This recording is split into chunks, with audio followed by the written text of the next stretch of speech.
The Oklahoma City Thunder get a much-needed win against the Houston Rockets as SGA displays incredible leadership skills and dominates this game. You are Locked On Thunder, your daily Oklahoma City Thunder podcast. Part of the Locked On Podcast Network, your team every day.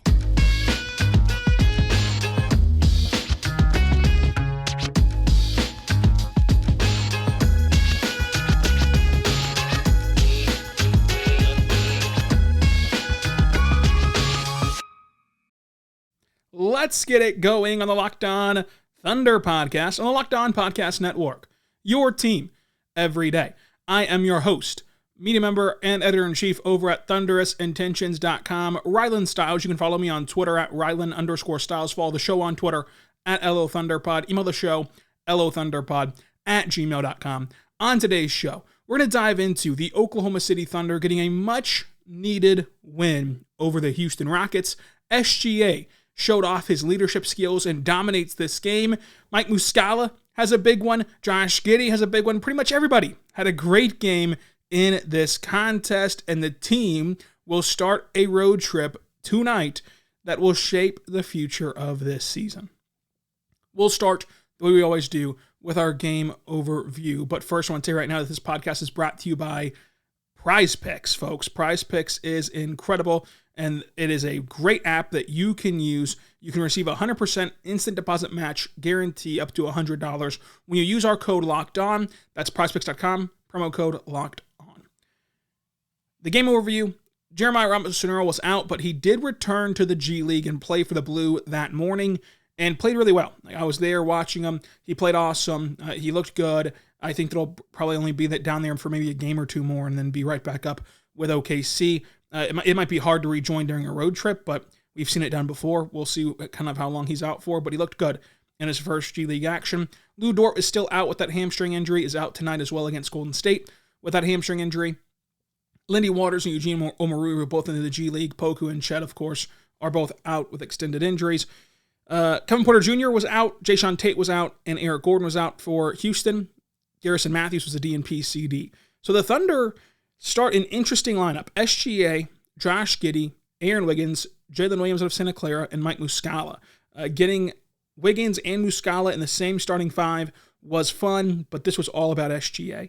In this game, SGA really showed that leadership quality that he has as a number one guy, as a star. You could tell from the onset that this game meant something to SGA.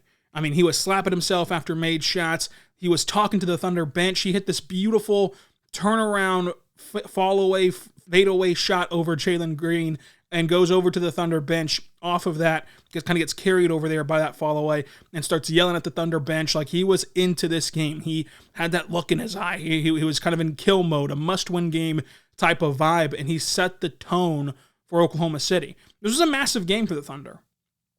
This stops a 4-game losing streak to the Rockets. It stopped a losing streak in general because they lost again on Monday to Golden State.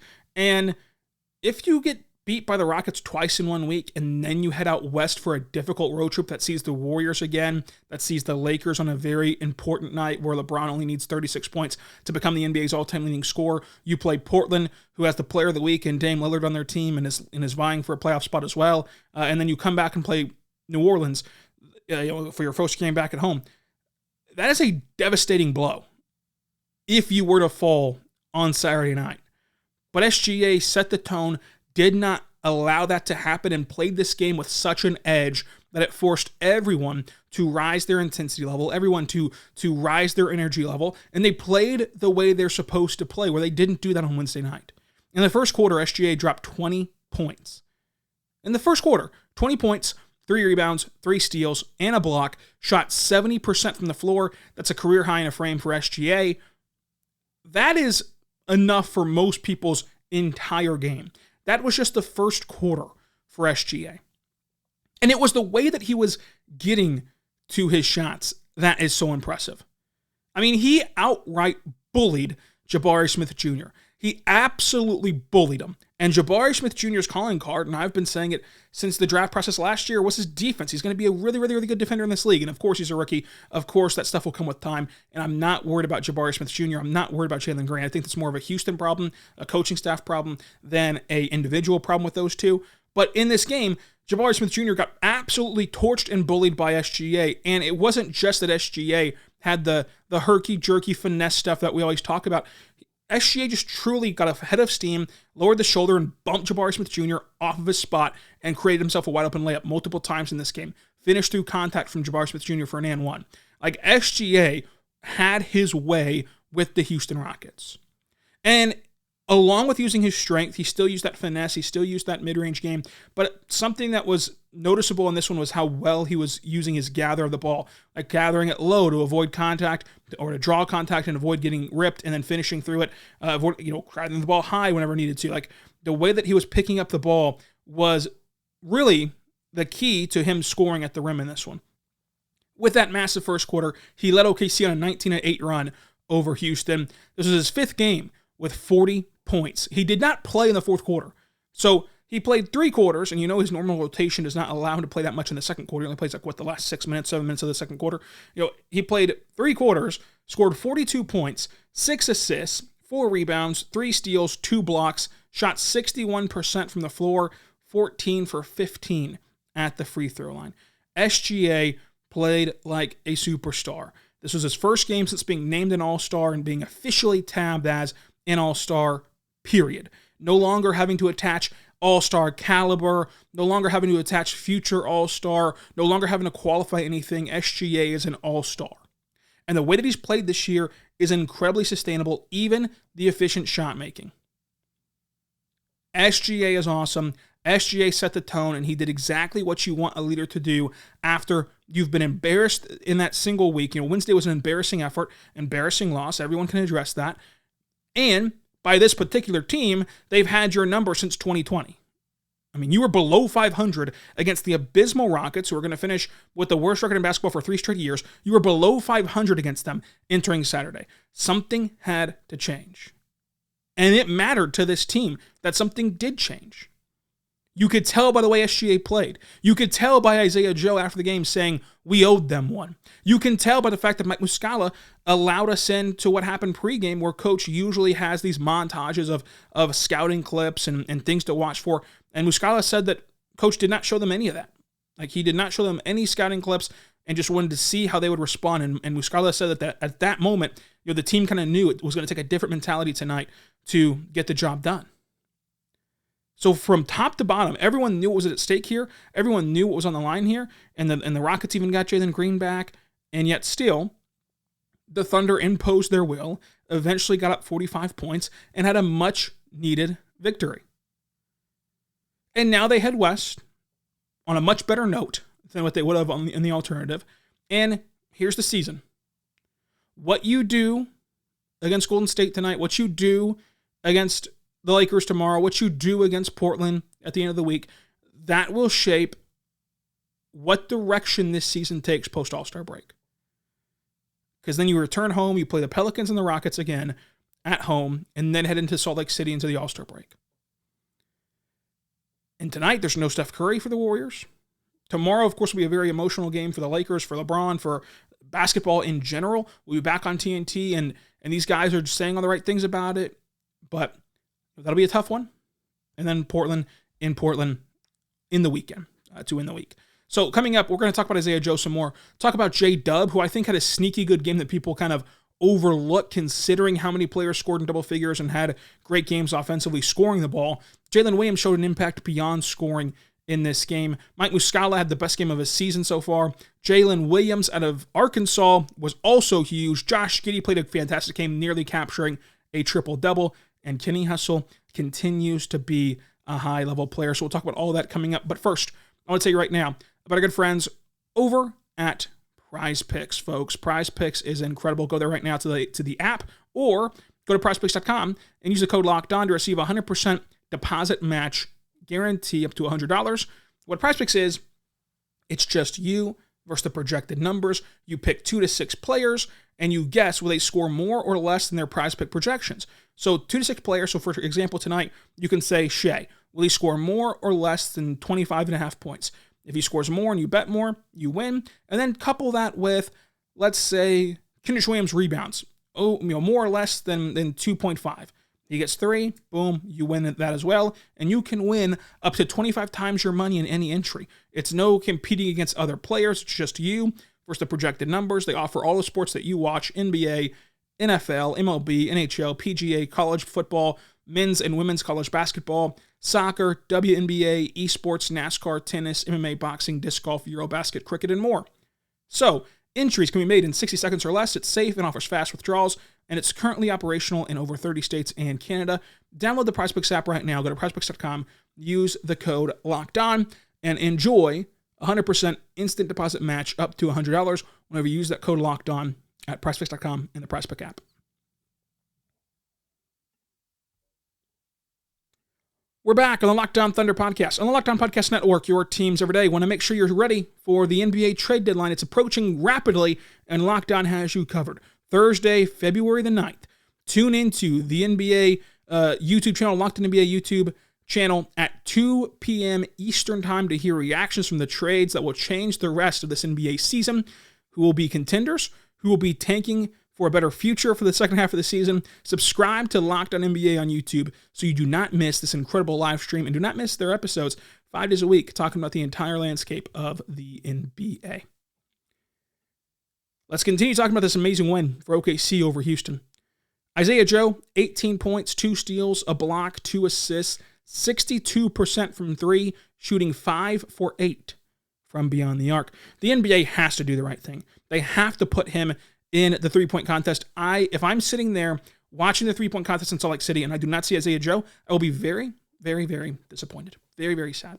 Now, let's talk J-Dub, who had a sneaky game. I think that this game is another example of how good J-Dub can be, and it might surprise you because he went 0 for 3 from the floor, and he only scores 2 points, and they were both off free throws. But as a rookie, you're coming off this stretch where you played 3 amazing games, against the Hawks, Warriors, and Cavs. You play that stretch. And in those 3 games, you average 20 points, a couple steals, 4 or 5 rebounds. You're playing great, shooting the ball at a high clip.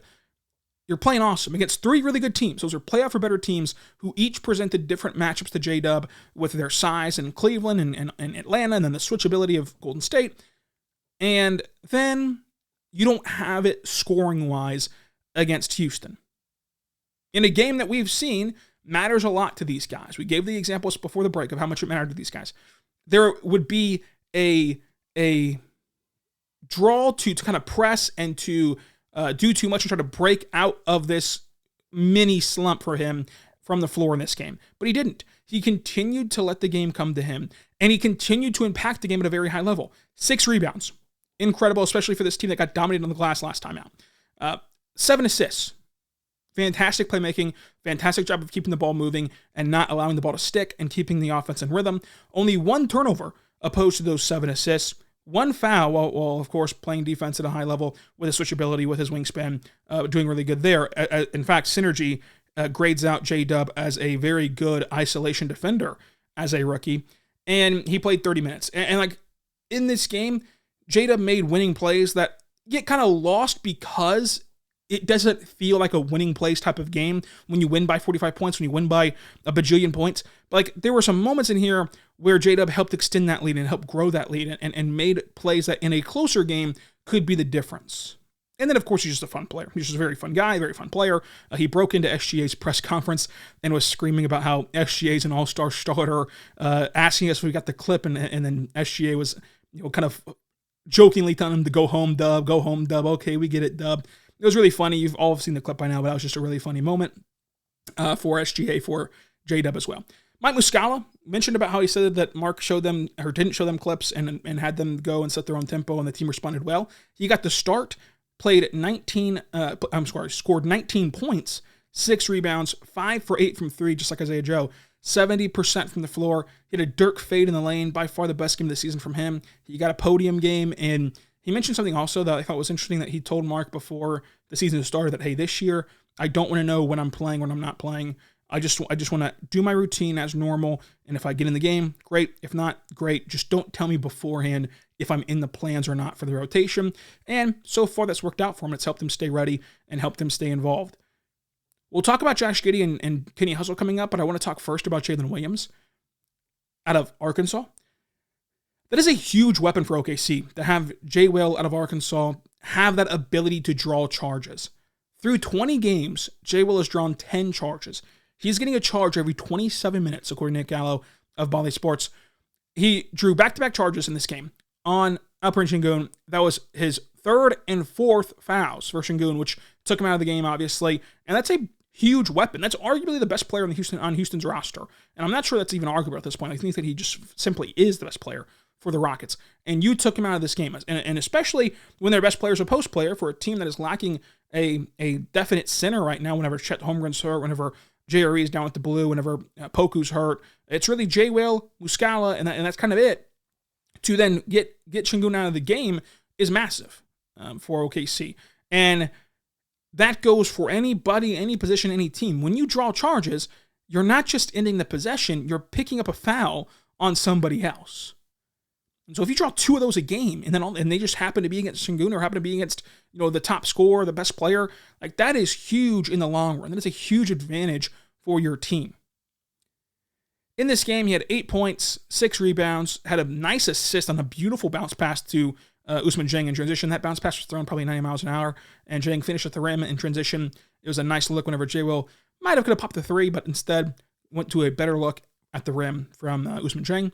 He had a block in this game also, only missed 1 shot in his 24 minutes of action. I think that it's interesting to note how J. Will just kind of glides to the rim. Like for a big man, and I get that he's not a traditional like 7-footer, but like for a big man, it's impressive how much hang time he gets in the air. And he brought awesome energy in this contest, as he always does, which is a huge boost for a young team. The Thunder were awesome tonight. Kenny Hustle comes in and impacts the game as well. He had a nice mid-range jumper over Jalen Green whenever he just kind of rose up and hit it, which I thought was impressive for him because we don't really view him as that kind of off-the-bounce scorer, but he's done that a lot more this year. He's gotten a lot better at that this year. He had another great tap pass to Giddy in transition to kind of keep the transition and hit-ahead pass to keep the offense flowing. And in this game, he just did what was necessary. Comes in, gets a beautiful putback, hit 2 threes and as many attempts, and then his first play in the game, he had a great lob pass to Trey Mann, who was coming off of 2 back picks and cutting baseline, and Kenny Hustle just lobs it up at the perfect spot. Trey Mann finishes, and that's a concept that the Thunder could run a lot more because they have so many players that can play both of those roles, and it's a concept that Miami really runs a lot as well. So maybe we'll see that more for the Thunder in the future. But I thought that Kenrich Williams really allowed the Thunder to stay aggressive and to continue that tone and to not put the foot off the gas, because you go from a guy like SGA, who had so much intensity, so much motor, to a guy like Kenny Hustle, who brings that same thing, a guy like J. Will, who brings that same thing in every single game that they step on the floor. And this was another example of how well that the Thunder passed the baton from SGA to Josh Giddey, and how both of those guys are thriving together and are helping elongate the Thunder's depth and are helping the Thunder continue to win games and stack wins upon each other.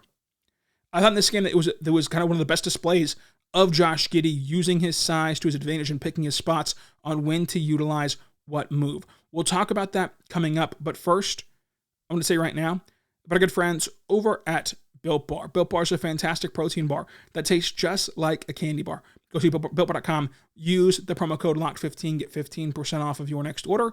They even have it now at Sam's and Walmart. You can go to their pharmacy section and grab yourself a Built Bar. What Built Bar is a delicious treat that is incredible. It's a great protein bar that tastes like a candy bar. You can use pre-workout, post-workout, even as a meal replacement or a snack. And they have so many great flavors. Every flavor is covered in 100% real chocolate, only 130 calories and 4 grams of sugar with a whopping 17 grams of protein. You can go and find all of their delectable flavors over at Built.com, including raspberry cheesecake, caramel apple.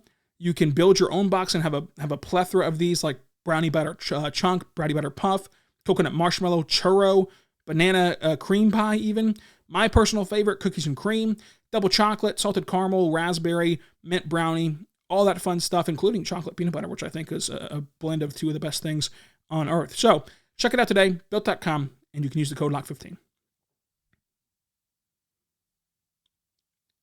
We're back on the Locked On Thunder podcast, on the Locked On Podcast Network, your teams every day. Thank you so much for joining us on today's show and making us your first listen. Subscribe for free across all podcasting platforms so you never miss an episode. And for your next listen, check out the Game to Game podcast. The Game to Game podcast has you covered, recapping the night in the association in under 15 minutes. So check them out today on YouTube, the Odyssey app, or wherever else you get your podcast from. Josh Giddey was awesome, and I think this was the best display of him using his size to his advantage. He had that layup over Jabari Smith, which, again, a trend of tonight was the Thunder kind of imposing their will on Jabari Smith. But also, he used his floater at the best times. Like, he's talked before about how he's kind of settled for his floater, or he's kind of, relied on it too much. But there was a moment in this game where, he used his size and took advantage of smaller guards. And in the case of Jabari Smith, just finished over a bigger guy in Jabari Smith. Used his size to his advantage and his length and his ability to get to his spots. But there was a play where he gets past Jalen Green. And so now Jalen Green's now on his back. And so that's great that you beat Jalen Green off the dribble and off the catch.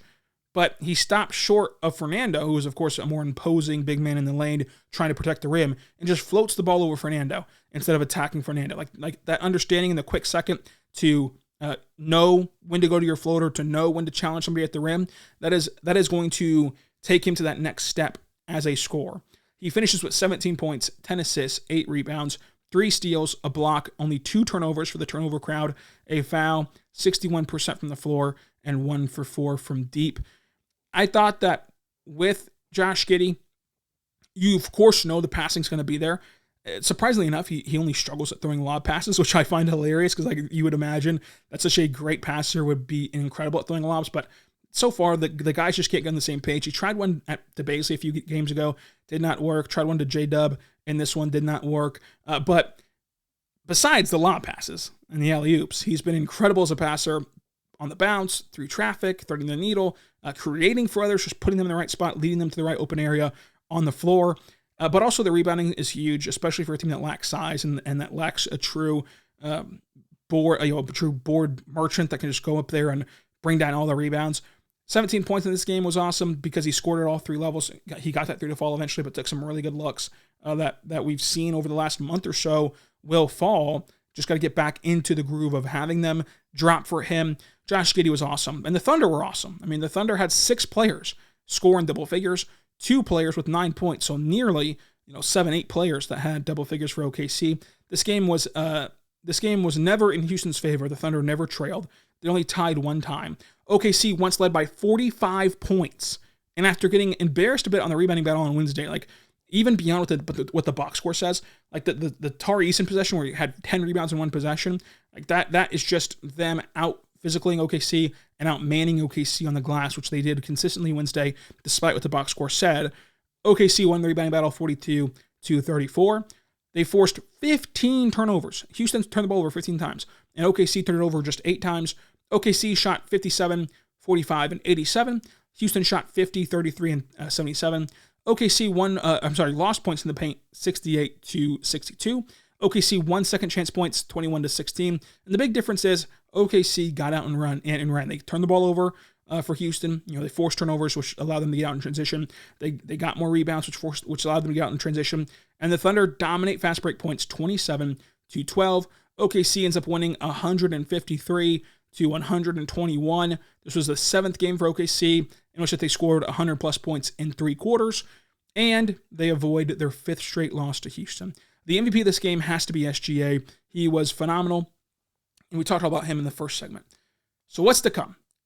Big week ahead. Subscribe. Hit the bell icon, hit the like button on YouTube and any other podcasting platform like Apple, Spotify, Google Play, anything else, and follow me on Twitter at Ryland_Styles because it's a big week. Tuesday, we're going to recap the Warriors game. Wednesday, we're going to recap that Lakers game. Thursday, we're going to have a stock watch episode. Friday, we're going to be recapping the NBA trade deadline and how it impacts OKC. And then Saturday, Blazers recap. Got to figure out how this West Coast trip ended and how to get ready for the week ahead for the final push before the All-Star break against New Orleans and Houston.